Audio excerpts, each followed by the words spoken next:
He stabbed her so many times the coroner stopped counting at 15. He left her in a snowbank on a quiet Wisconsin back road, then drove home.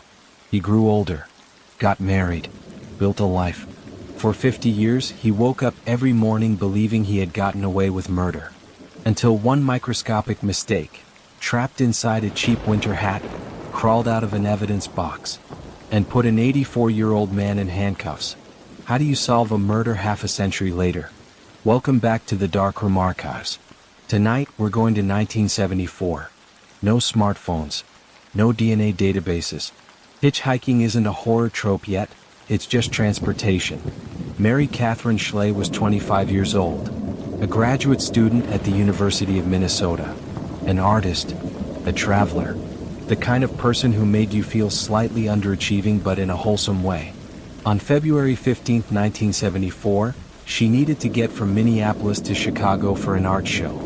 Money was tight, so she did what thousands of young people did at the time. She stuck out her thumb.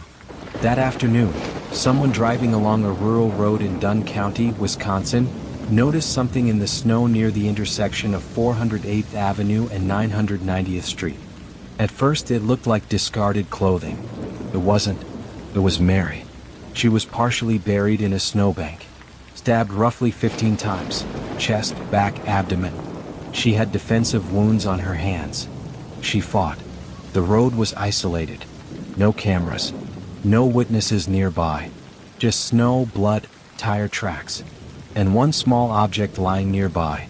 A stocking cap. A cheap winter hat. Detectives in 1974 did what they could. Witnesses had seen Mary hitchhiking. Someone remembered a tan or brown car pulling over. A man letting her in. They created a composite sketch. They chased leads. They collected evidence, clothing, swabs, the hat. And then they ran into the wall every pre-DNA investigation eventually hits. They had biological evidence. But in 1974 that mostly meant, yes, this is bodily fluid. That's it. No national database. No genetic matching. No catching a killer because his cousin uploaded ancestry results for fun. If you murdered someone in 1974 and kept your mouth shut, you basically had a 40-year head start. The case stalled. Years turned into decades. Detectives retired. New ones inherited the file. Thick binder, brutal photos, nowhere to go. For a while, some wondered if Mary was connected to Randall Woodfield, the so-called I-5 killer. Highway. Young woman. Brutal stabbing. It fit the narrative. But when DNA testing eventually ruled him out, that theory died. This wasn't a flashy serial predator. It was something more common. A man who thought no one would ever check. Fast forward to 2009.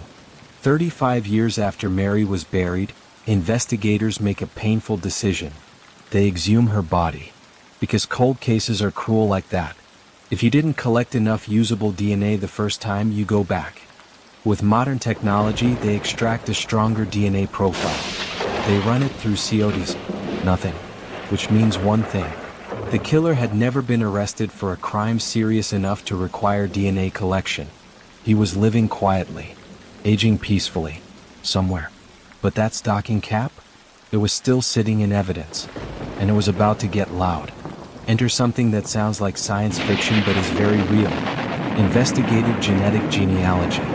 Instead of searching criminal databases, investigators uploaded the unknown DNA profile into public genealogy platforms where users had opted into law enforcement matching.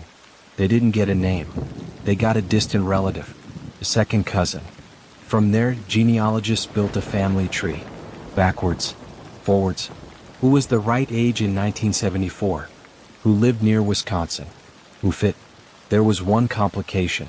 The man they were circling had been adopted, which meant tracing biological relatives instead of the name he grew up with. For over a year, investigators untangled branches of family history, slowly narrowing, slowly eliminating, until one name remained: John Kenneth Miller, Owatonna, Minnesota, 84 years old.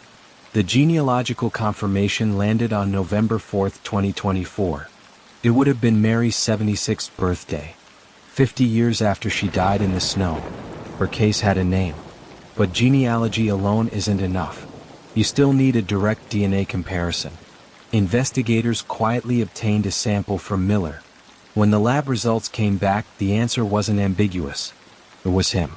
The DNA on the stocking cap matched.